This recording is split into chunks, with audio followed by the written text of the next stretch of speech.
All right, Rabbi, say good morning. Good morning. Let us begin by thanking all of our sponsors for this morning's shir. To thank our Talmud Torah sponsor for the month of Shvat, Mrs. Salma Wolf, for dedicating all the Sherman Drushos this month with immense gratitude for the refuah of Hashem and in the merit of a refuah shleima for all of those in need, and the schos of our brave Israeli soldiers and the return of our hostages. Our week of learning sponsor, Yehuda and Bracha Buchwalter, in memory of Asher Buchwalter, Zichron Livracha, on the occasion of his first yard site. And of course, we dedicate all the Meseches Bava Kamma, in memory of Master Sergeant Yomi Charush Hashem Yikom Damo. We hope that in the merit of our Talmud Torah, all of the Neshamas Lavan Aliyah and the families Ein Chama. Also with that, let us begin. We have a lot to do today. Baruch Hashem, today's daf is Ayin Daled 74. We are picking up on Ayin Gimel Amud Beis 73b. 73b. If it's okay, we got a little bit further, but let's just pick up at the two dots, because this way again we'll get a little bit of a running start into the daf we already did. Amar Rava. Rava said as follows: two dots on 73b. Amar Rava. Eidim shehuch shul basof chosmu ne'ragim. So remember again, we're dealing with the following situation. Let's say you have witnesses, and witnesses come and they show up. We'll call them witnesses set A. Show up and they testify that Reuven killed Shimon on Sunday. On Sunday, another set of witnesses show up, Reuven didn't kill Shimon on Sunday. So I'll say that's called hachasha. And again, we're going to discuss why the second set cancels out the first. Because after all, again, why should we believe the second over the first? They both have the same credibility. But let's just take it for granted for now that Allah Almighty, when the second set shows up, they essentially contradict the first set. Subsequently, another set comes along and says to the first set, by the way, when you guys testified on Sunday that Reuven killed Shimon, impossible. You could not have seen it because you were with us at a totally different location. So you have two things happening over here. First part is the Eidim themselves are contradicted or refuted, and then the second part is they become Eidim Zomamim. So the question is, I will say, because they have been contradicted or refuted, hachasha, so does that then preclude us from imposing the reciprocal punishment of Eidim Zomamim or not? So comes along Rava, and Rava says, no, Eidim Shuch Shul Basof Huzmu Neharagin, Ta'achasha Tchilas Hazomahi, Ela Shalom Nigmara. Rava says, absolutely not. In this case, the Eidim will still be treated as Eidim Zomim. Why? Because Rava says, the first part of becoming an Eid Zomim is Hachasha, is being refuted, is being contradicted. In other words, obviously, inherent in becoming an Eid Zomim is that you're lying about what you said, right? You did this event did not occur. Eidim Zomim has an additional component that I know you didn't see what you say, what you claim to saw because you were with me. You are with me. But Rava says inherent in the process of Zomamin is Hachasha, and therefore Allah Lamaisa, just because the Eidim were first refuted and then only subsequently made into Eidim Zomamin, ultimately the Hazama penalty still applies. Incredible. Amar Rav Menani, so Rav says, where do I know this from? So this is kind of where we left off yesterday. Disanyo, me'idani bi ish ploni shesi me'es ein avdo vehipel ashiros. Well, let me give a little bit of context on this case. Right? I have an Eved, an Eved Kenani, a non-Jewish servant. What's the halacha? Well, first of all, the halacha mandates that you treat your servant in an incredibly kind and humane way, which is why if you mistreat him, there are penalties. So depending on the mistreatment depends on the penalty. If you knock out one of his 24 parts of his body, then halacha l'maaseh he goes free. So for example, his eye, his tooth, his ear, one of his fingers, one of his toes. So now, in this case, there's something very interesting is happening over here. I have an Eved Kenani. And what happens? Witnesses show up and they say, you know what, Silber? He blinded his Eved Kenani and he also knocked out his tooth. Now, what's interesting about this case? What's interesting about this case is the first statement of he blinded him, what does that do? That emancipates the Eved. Any subsequent damage is done to what kind of person? A free man. Once the Eved goes free, he's a full-fledged Jew. If he's a full-fledged Jew, then there's a whole different din of nezikin, of damages. So, very interesting what's happening over here, right? So Reuven and Shimon, witnesses A and B come, show up. They say Silber blinded his Eved and knocked out his tooth. Shahari harav omerkin, and the master says this as well. We'll discuss what that means. V'nimtzu zomamin, and it turns out that they were zomamin. So what's talacha? Mishalmin demei ayin le'eved. They pay the value of the eye to the Eved. Okay, so there's a lot to unpack over here. So it says the Gemara, I don't understand what's the case. If it's as it's written over here, that ultimately there's only one set of witnesses, right? And this one set of witnesses is effectively testifying about two things. Number one, that I knocked out my Eved's eye, and number two, that I knocked out his tooth. So if it's one set of witnesses, so the Gemara says, the lekakat achrina mishaman deme ayin le'eved basar demafki lecheres deme eino kabay shlumi. I don't understand. If it turns out that these guys are liars, then their edim zomim reciprocal punishment, we want to say, is not the value of the eye. What is it? It's the value of the Eved. Why? Because that's what they deprived me of through their testimony. In other words, when they testify that I knocked out my Eved's eye and his tooth, so the Maisa, what they're saying is, Silber, your Eved is free. Oh, so now you've just deprived me, or you've tried to deprive me of a major asset. If that's the case, when they're proven to be Edim Zomamin, so the Hazama, the reciprocal punishment, shouldn't be the value of the eye or the value of the tooth, but rather what? It should be the value of the Eved. So that's question number one. That's it. Furthermore, again, halacha l'maisi, you should have to pay the entire value of the Eved to the master. Va'od, shai harav omer kain, harav minechale. Furthermore, what does it mean when it says, and the master agrees with this? Why in the million years would the master agree with this? This doesn't benefit him in any way. To which the Gemara says, Ella, listen to this. Lav kigon da asu beitrei. What you have to say is like this. There were two sets of witnesses. Va'amri hipil ishino sima es eno debay mesav leharav deme eno. So say, now watch this. So what happened? So two witnesses came along. And what first set of witnesses? And what did they do? They testified that I knocked out my servant's eye. Ultimately, I suppose they say, now what happens? In that case, debay mesav leharav deme eno va'asa beitrei metzia va'amar eno va'hadar shino. So we'll say, so now. I'm sorry, I read that wrong. But watch this. Here's the case. Al kagon dasu beitrei va'amri hipil es shino sima es eno.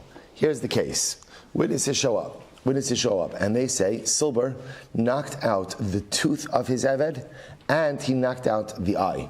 Now, I'll say, now, if I knock out the tooth and then the eye, what am I liable for? Let's go through this. What's my liability? Number one, the Eved goes free. Number two, money for what? The value of the eye. Remember again, you're not on the hook for the value of the limb damaged that results in emancipation. In other words, the value of that limb is absorbed in emancipation itself. So two Eidim are coming along and they say Silber knocked out the tooth and knocked out the eye of his servant. So as a result of their testimony, A, my servant's going to go free. B, I'm going to owe him the value of an eye. Okay, so you watch this. Now watch this. Another set of witnesses came along, and what did they say? Watch this, Rabbi said. So group of witnesses, one, say the order of damage was tooth, then eye. Group number two says no, it was eye rather than tooth. And I will say, what's the difference between those two testimonies? What's the difference? Dramatic difference. The value of a tooth is much less than the value of an eye. So in other words, remember, I'm only financially liable for the item that I knocked out second, because that's damage done to a free man. So halacha l'maisa, again, now there's machlokes in the witnesses about the order of damage. Okay?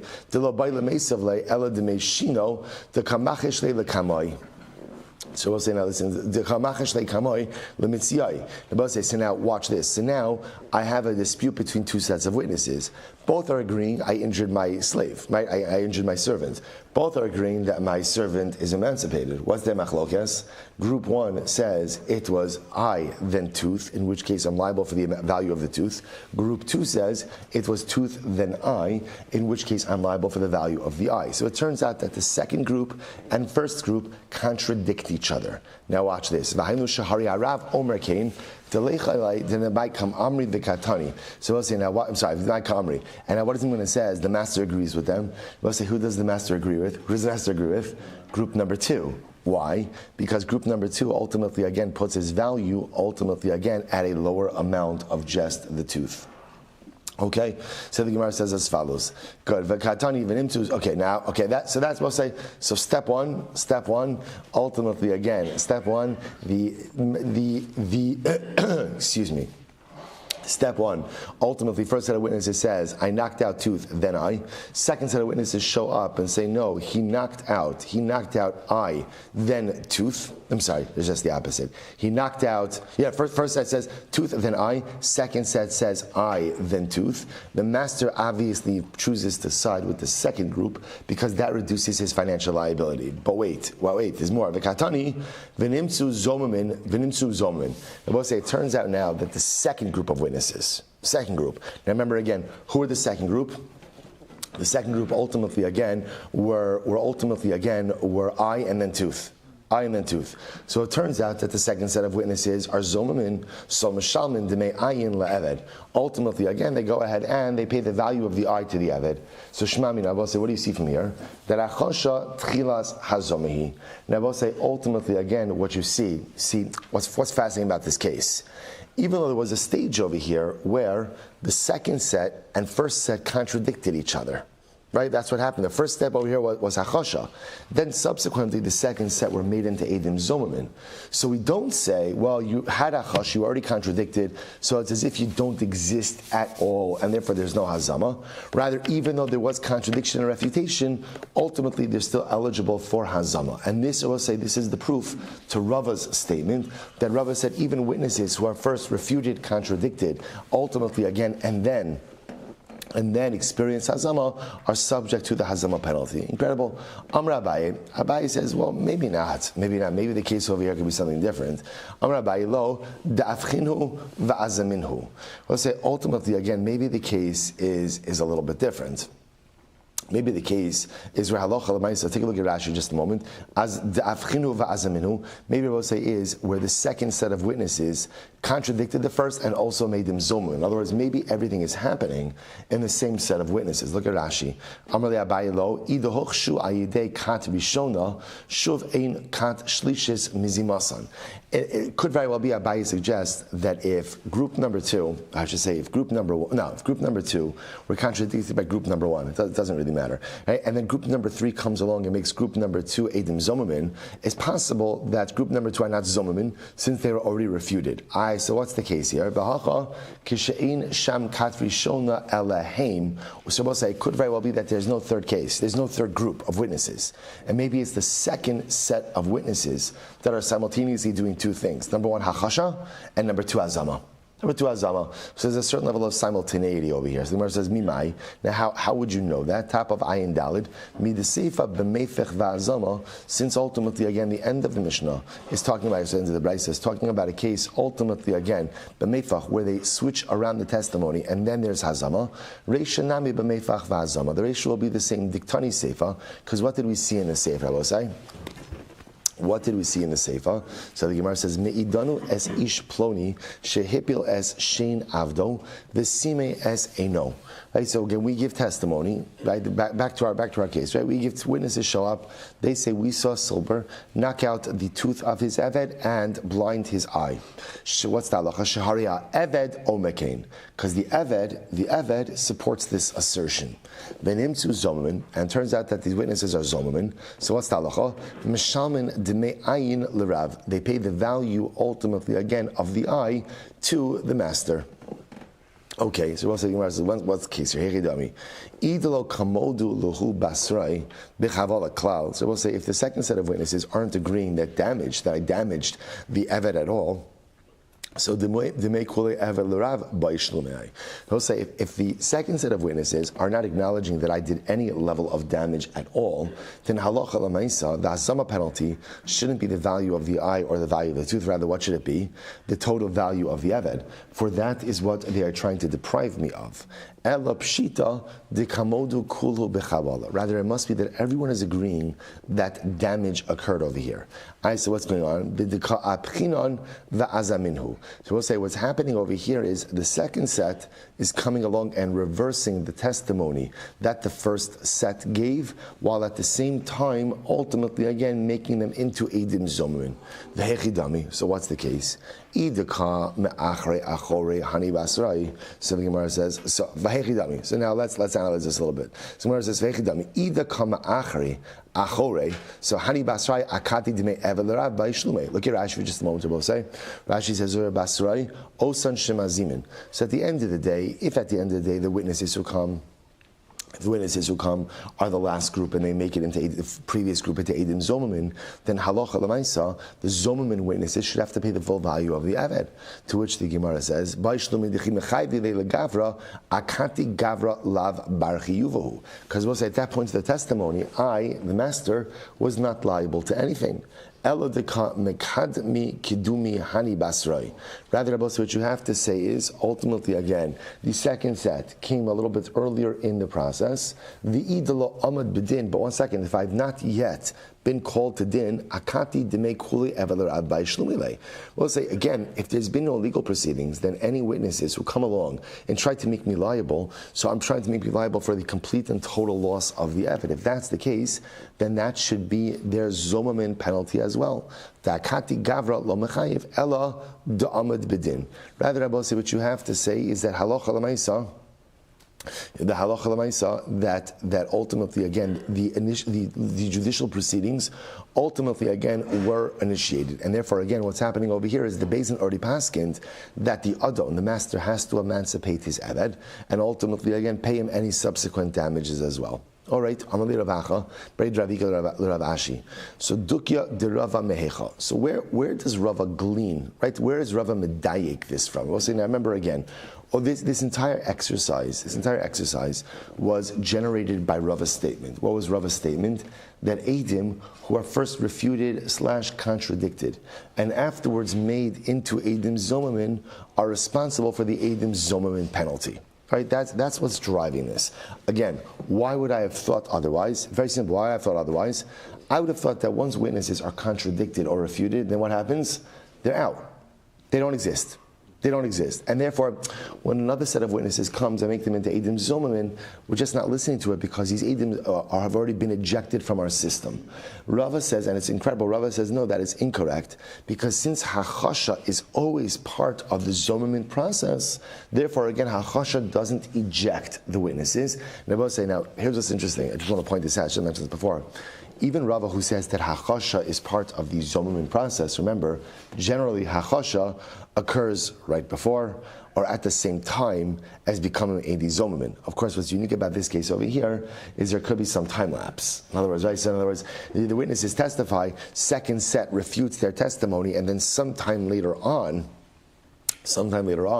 ultimately a third set come and make the first or second set into Eidim Zomamin. Okay, so where does Rava get this? So the Gemara says,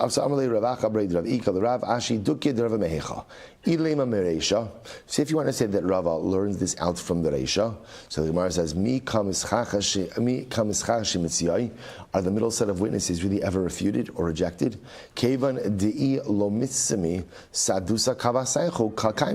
Remember again, I will say, if there's never any hazama, ultimately the halacha will follow the second set of witnesses.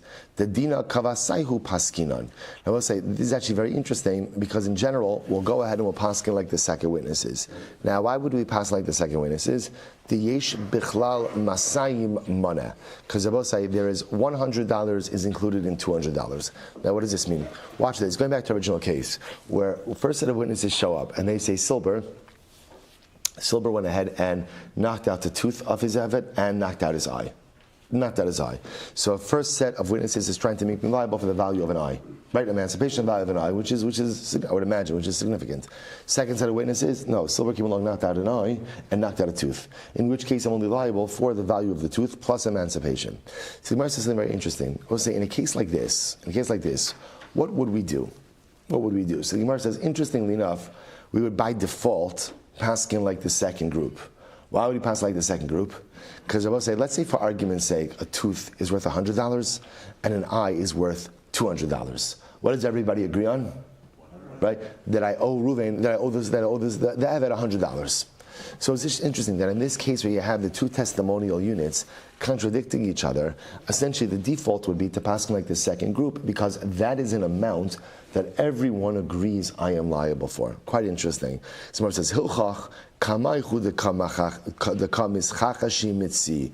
So we'll say, so therefore again, it turns out that it's the earlier group that ultimately contradicts the middle group. So right, Mitzia lo mischachashi. But ultimately, again, the second group is not really refuted or contradicted. Mr. Gemara says, Amar le Rava savar mideresha b'shalosh kitos seifa nami b'shalosh kitos. So Rava comes along and says, no, it must be that since the first part of the Raisa was set up as dealing with three sets of witnesses, right? Group A, Group B, and then Group C are the ones who make the other group into Eidim Zomamin. So therefore, seifa nami b'shalosh. The seifa also has to be dealing with three groups of witnesses. V'dayik miseifa. And you can be medayik from the seifa. Kigon da asu beitrei. The case would be where two witnesses come along. Va'amri hipel eshino v'sima eno. Where ultimately, again, I will say what happened. Two witnesses show up. They say Silber knocked out the tooth of his Eved and blinded his eye. Upaskine ledina apumayu. And the Beis Din adjudicated the case. The Beis Din ruled based on their testimony. Now I will say, so again, so now I am liable. Eved goes free, and I'm also liable for the value of his eye.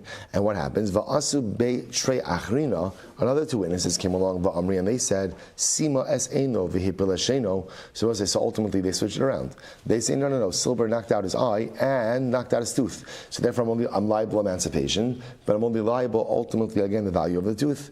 To which the Gemara says, hipil esheno the kamach shiluhu lahani kamoi.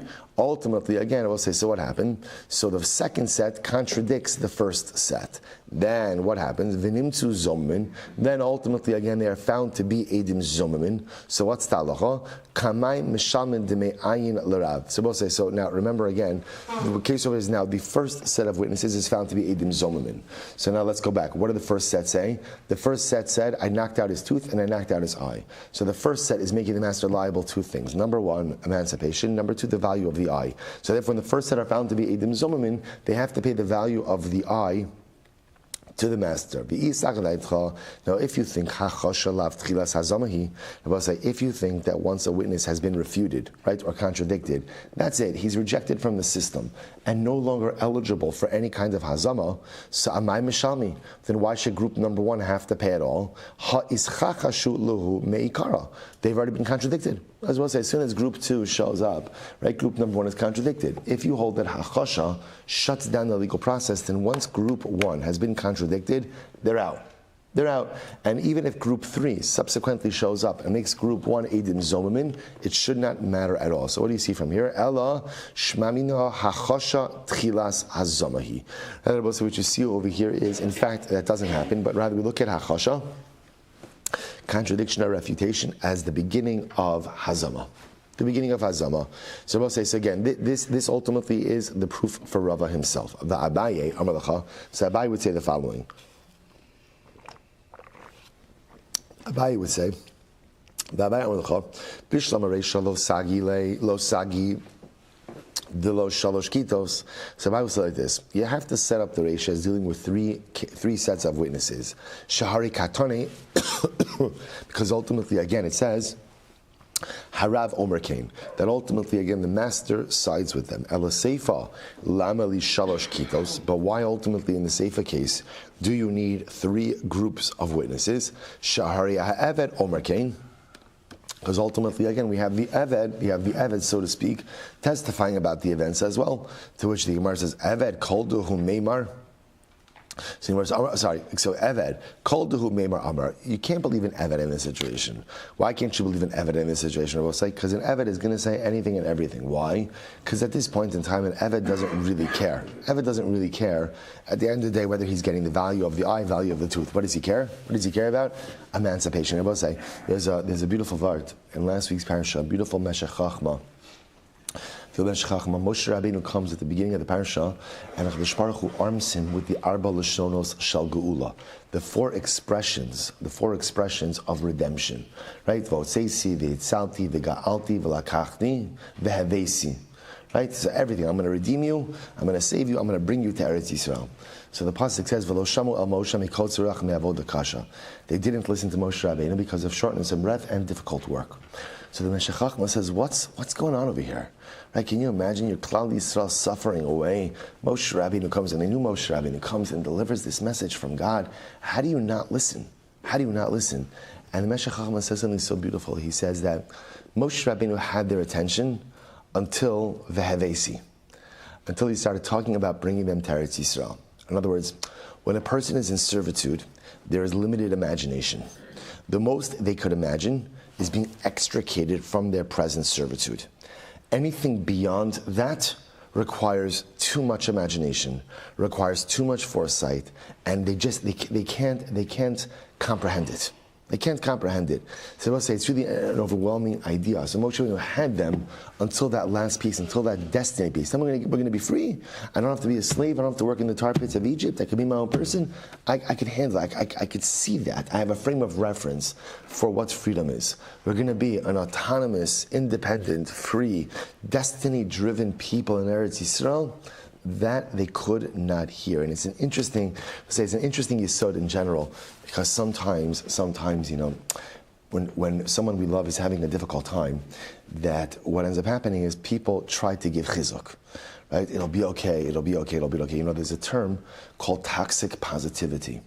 Toxic positivity means when you're just everything is great. It's going to be fine. Don't worry about it. It's going to be fine. And meanwhile, a person is in a state where they can't hear that.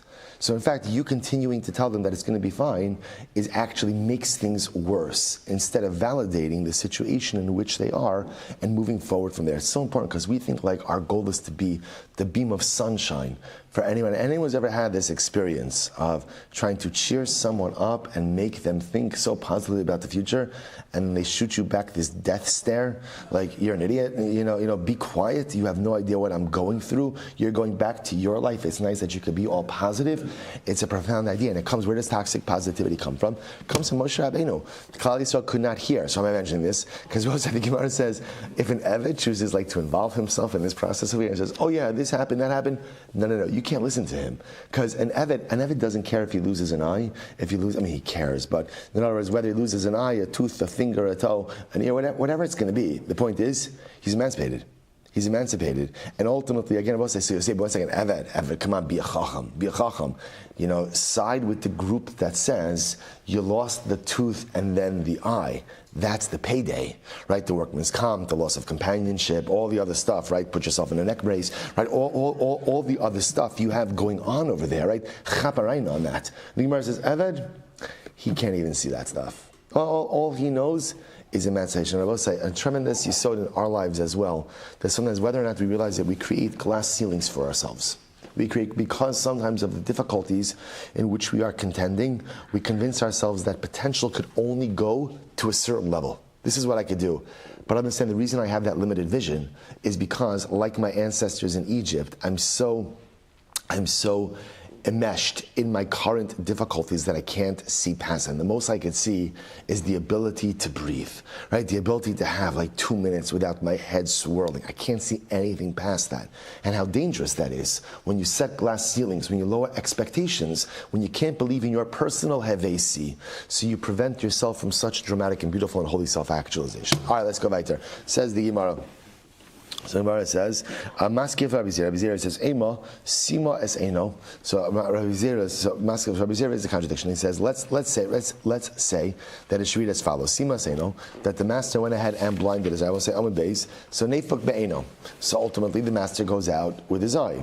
Hipil es Shino. If ultimately the master knocked out his tooth, then Nipok b'Shino. Then the Eved goes out because of his tooth. Okay, so we'll say, look at Rashi just a moment. Rashi says, Uli olam dime alo nesivle. So we'll say, so the Gemara,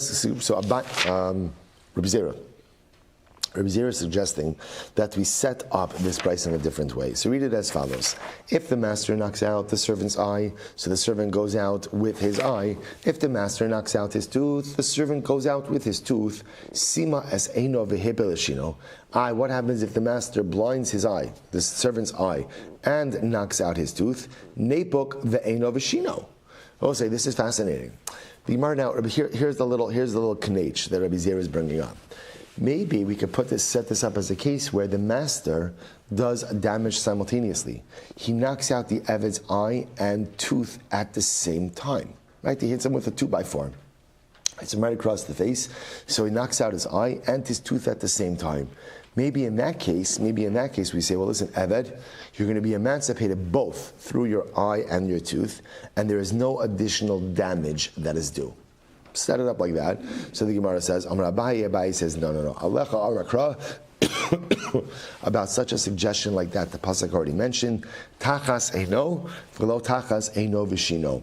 So Rabbi say the pasuk says that the Eved goes free because of his eye, and that only says eye, not his eye and his tooth. In other words, Rabbi say the way it works, even if the damage was done simultaneously, so the loss of one part of the body results in emancipation, and there will be liability ultimately again for the other one. I will say now, what would you do in this case where the Adon, right, where the master knocked out the Eved's eye and tooth simultaneously? So obviously we know that the Adon is going to, the Eved is going to be emancipated, and the Adon is going to be chayiv for financial liability for the second item damage. How do you know which one is the second one?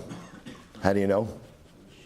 So again, I will say, you don't know. Remember again, just because it's Eino and Shame, that's just the order. Remember, we have to write one of them first, one of them second. If there's a simultaneity, right, which could happen, you injure them at the same time. So we'll say, remember again, that's going to be Amoti Mechaber Alavaraya. In that case, what the Adon will say is, listen, I'll pay the value of the tooth, because again, that goes back to our principle before, that 100 is included in 200. In other words, we'll both agree that I owe you the value of at least the tooth. If you want to prove that I owe you the value of the eye, that's going to be on you. That's going to be on you to prove. So the Gemara goes weiter. So tachas eino v'lo tachas eino v'shino. Similarly, again, the Torah says the Eved goes free because of a loss of his eye, and not because of the loss of his eye and his tooth.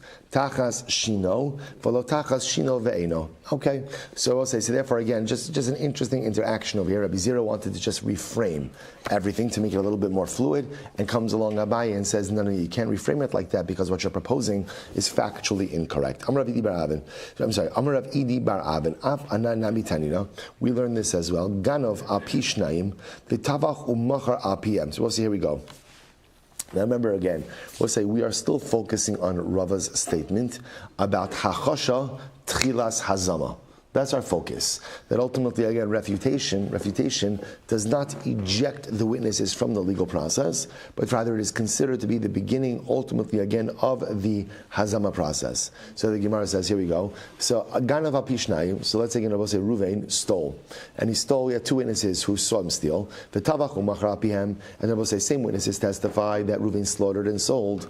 V'nimtzu zomamin, and it turns out that the witnesses, and remember again, in this case, everything is based on the testimony of two witnesses, right? It's the same two who testified about the theft, the same two that testified about the slaughter and sale. So what's the halacha? Now they're found to be Eidim Zomamin. What's the halacha? Mishalmin lo es hakol.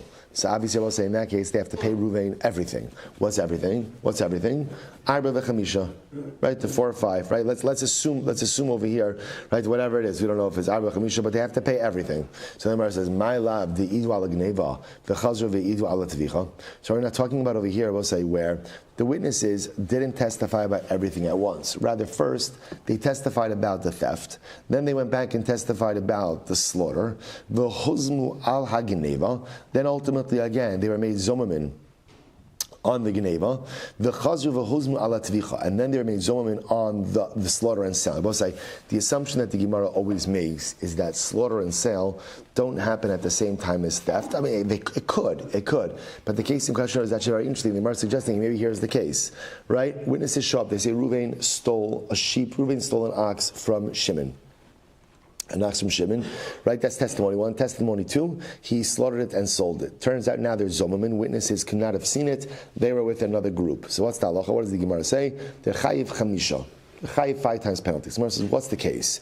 It must be they gave testimony about the theft, then testimony about slaughter and sale. They became zomamin, ultimately again on the theft, and afterwards became zomamin on the slaughter and sale.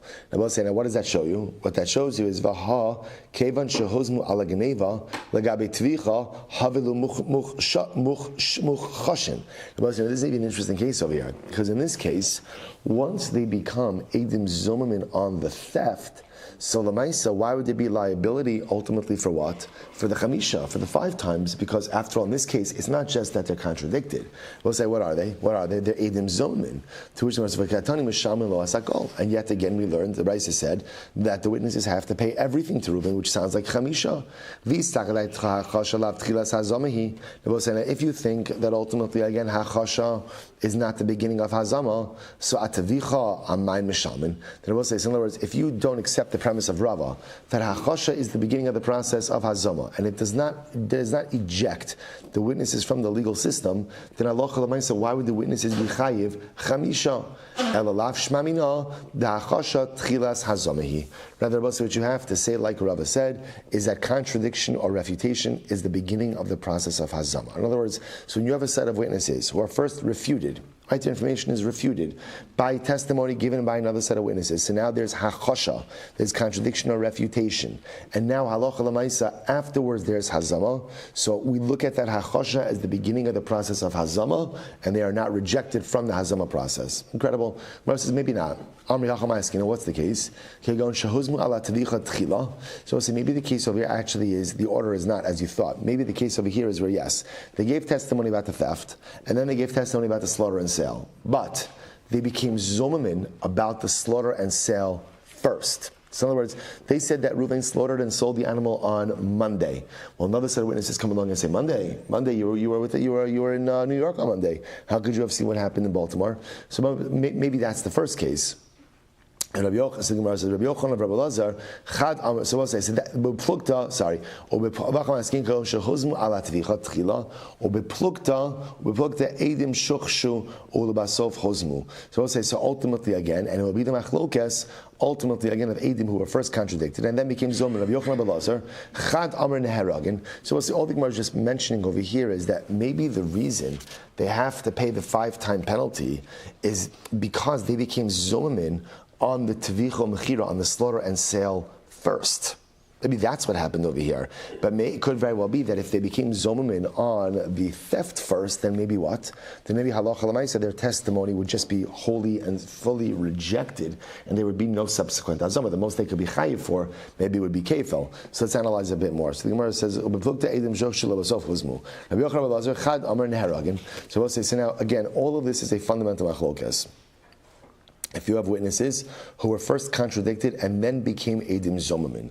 Rabbi Yochanan, Rabbi Lazar, Chad Amar Neheragin, the Chad Amar Ein Neheragin. So we'll say it's machlokes. Machlokes Rabbi Yochanan and Rabbi Lazar. We'll say, so again, just to drill down, what is the machlokes? Reuven is right, two witnesses come along and they say, we saw Reuven kill Shimon. Right? So what happens? Another two witnesses come along and they contradict it. Reuven did not kill Shimon. That's hachasha. That's hachasha. They're contradicting the facts of the case. Now what happens? Subsequently, a third set of witnesses says to the first, you cannot have seen Reuven kill Shimon on Sunday because you were with us in a different place. So our fundamental shaila is, do we say that the moment that first set of witnesses is contradicted, they are legally ejected? And that's it. They're not a testimonial unit anymore. And therefore, there's nothing to talk about hazama or anything else afterwards. Or we say no. Even once they have been refuted, they're still subject to hazama. Why? Because inherent in the process of hazama is hachasha, is contradiction. And that's the position of Rava. So the Gemara is just pointing out that this is a greater machlokes. Chad amar ne'eragin, chad amar eina ne'eragin. So the Gemara says, Tistayim Rabbi Lazar huda amar ne'eragin.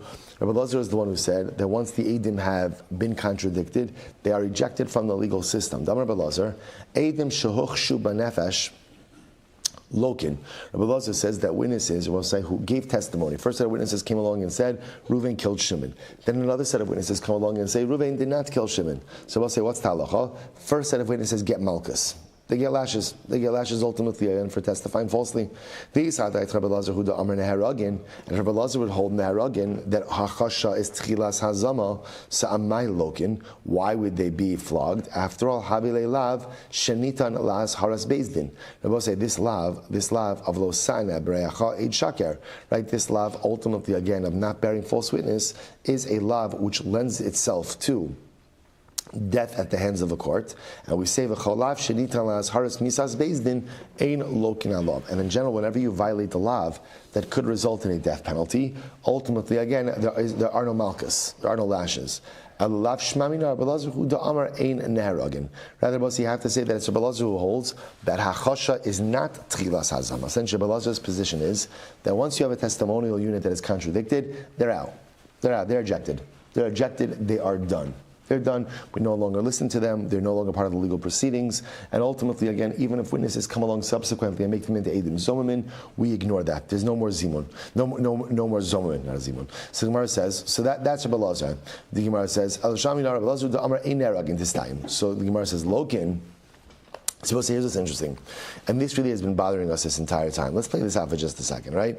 So group one comes and says that Reuven killed Shimon. And by the way, it's a capital case, but it doesn't have to be a capital case. It could be anything, right? So now what happens? Reuven killed Shimon. Two witnesses, a second set of witnesses come along and say, Reuven didn't kill Shimon. So what's the halacha? The first set of witnesses ultimately, again, are contradicted and they're flogged. They're flogged. So the Gemara says, Lokin, treyu treininu. I don't understand. The Gemara says, my chazis the samchis ahani, samoch ahani. We'll say, I understand why when you have two opposite testimonial units, group of witnesses, then what happens? They cancel each other out. I understand that. But why does it feel that the halacha gives supremacy to group two over group one? Right? It's like we automatically accept group two as the correct group to the point that literally we'll flog group one. What's the pshat with that? So I'll say, this is great. What's the case? So the case is where first set of witnesses testified that Reuven killed Shimon. And guess who's sitting in the gallery of the Beis Din? Shimon.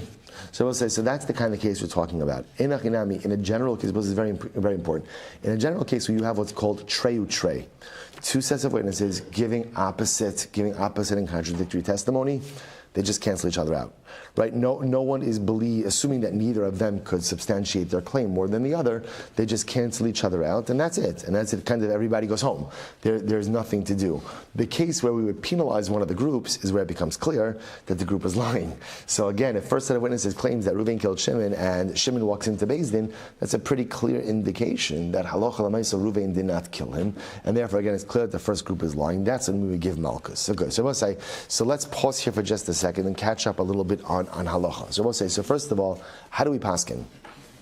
How do we paskin? Because this is very important. If you have a group of witnesses, right? So let's just take these cases over here, right? So group one testified that Reuven killed Shimon, right? Group two testified that Reuven didn't kill Shimon.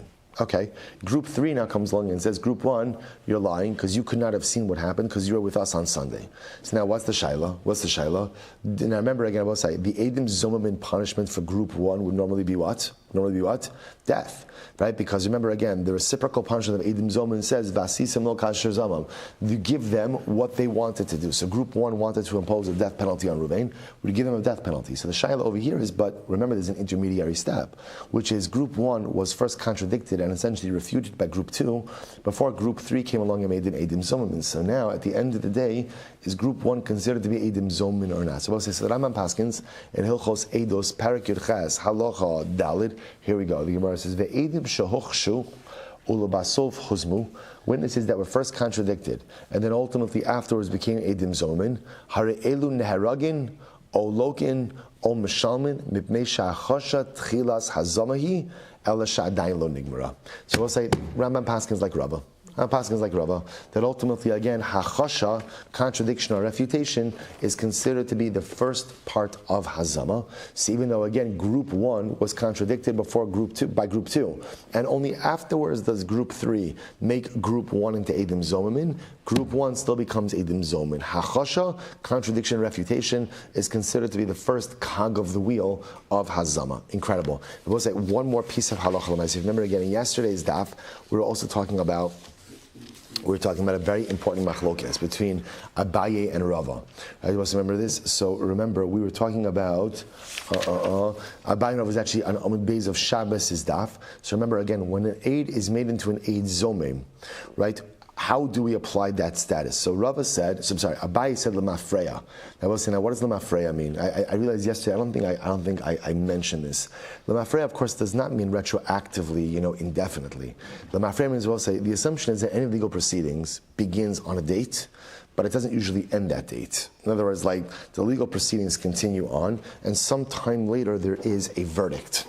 Abaye says that halacha l'maisa, when an aid is judged to be aid zomim, his zomim status is backed up, is retroactively applied to the beginning of the legal proceedings. So for example, let's say again, witnesses came to testify that Reuven killed Shimon, or not even that Reuven killed Shimon, because that really wouldn't be a good case. that Reuven stole from Shimon, and ultimately again the case was brought to Beis Din on the 1st of Shvat, but the Beis Din did not render a verdict until the 1st of Nisan. So according to Abaye, once ultimately again the witnesses are considered to be Eidim Zomamin, their Zomamin status goes back to Shvat. According to Rava says no, the Zomamin status is only from the moment that they become an Eid Zomim and going forward. There's no retroactive application. So how do we paskin? So the Rambam paskins, this is in Hilchos Eidos, Perek Yud, Halacha Dalid, that's a long halacha, middle of the halacha. V'chein Eid Zomim, Afapi Shehozem be'Eidos Mamon B'Shilem, Harizeh Pasal Min HaTorah L'Chol Eidos. Right. So we'll say. So again, if you have a person who became an Eid Zomim as a result of inappropriate, even financial testimony, he is considered to be unfit for further testimony. When is he considered to be disqualified for testimony? Me'ez sheheyed bebeis din. From the first moment that he testified about this case in Beis Din. So we'll say, so essentially, even though he only became an Eid Zomim sometime later on, a few days later. So we'll say, so bottom line, we paskin like Abaye, that we apply the Eid Zomim status l'mafreya. Now again, not indefinitely l'mafreya, but for argument's sake, if the Eid Zomim came along, gave testimony on Shvat, right, it wasn't found to be Eid Zomim until Nisan, and he gave a whole bunch of testimonies in between those two dates, all of those testimonies would be invalidated. So the Rambam ultimately paskins like Abaye. Incredible. All right, we'll say new Mishnah. Incredible sugya now. Ganav api shnayim v'tavach u'machar api eid echad. So a couple more really interesting cases here.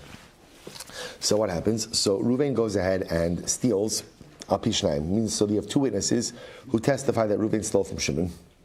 But there was only one witness who saw that he sold it and he slaughtered it. Okay.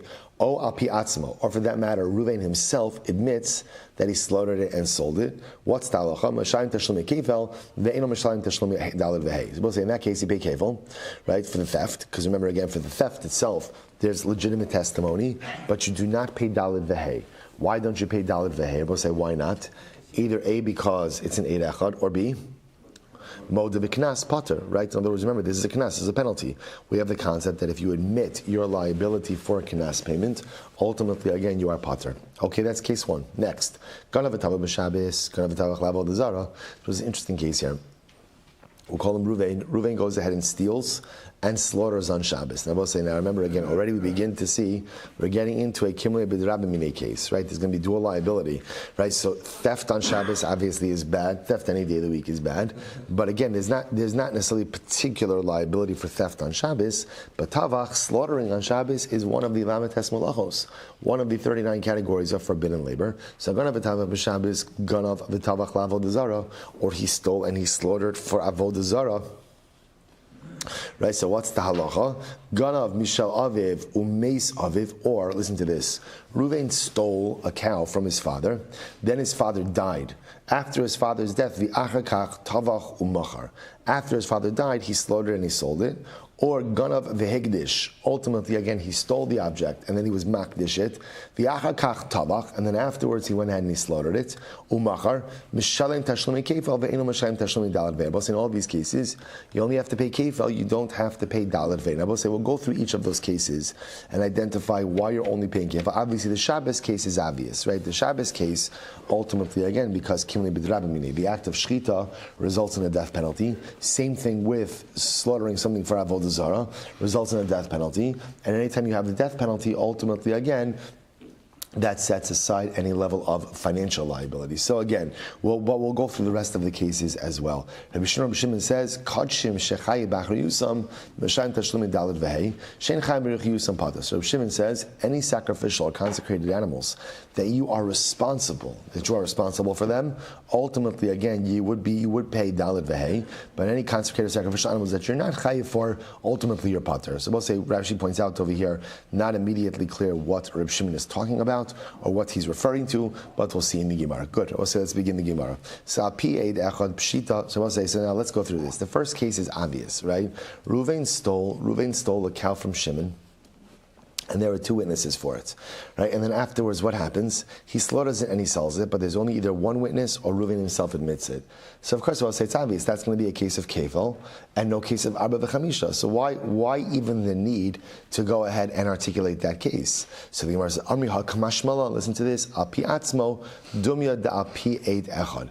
Well, it's actually very interesting. What the Mishnah is teaching me is that admission, right, self-admission, is the same thing as an eid echad. That from a halachic perspective, admitting that you're liable for something is the same din as one witness coming and testifying that I'm liable. Meaning what? So the Gemara says, listen to this. Ma api eid echad ki asi eid echad mitzaref bahadei mechayiv. We'll say, what does this mean? Let's play this out, right? Reuven stole the sheep, Reuven stole the cow from Shimon. So now again, there are two witnesses that he stole it. And now one witness comes along and says, we saw him slaughter it and sell it.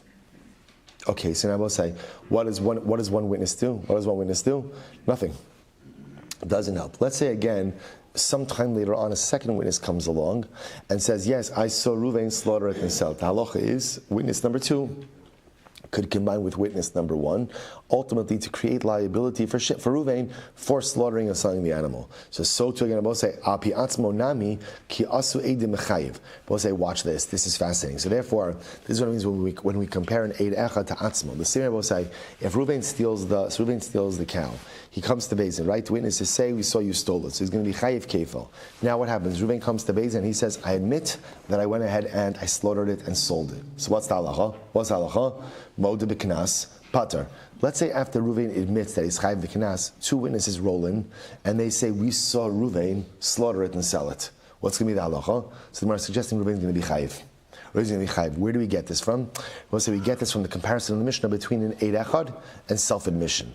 Just like an eid echad at first cannot accomplish anything, but if you go ahead and another witness joins him, then even afterwards he could affect liability. So too, even though when one admits liability to knas, he's pater, if witnesses come later on and say, hey, you were chayiv, ultimately again, he could become subsequently chayiv.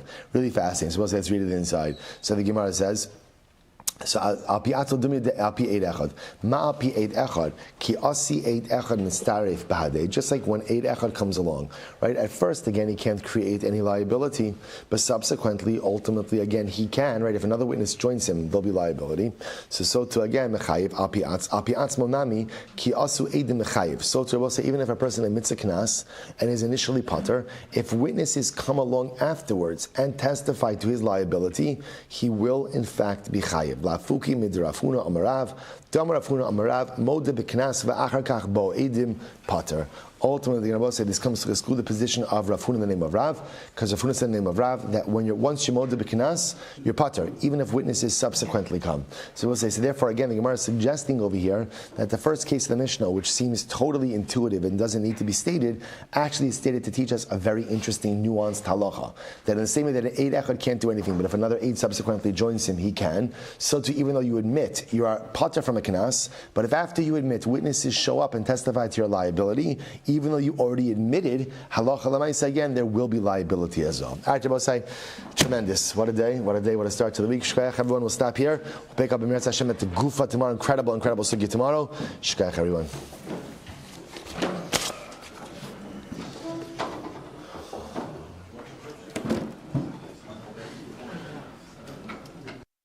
All right, Chavran Zoom, have a great day, everyone.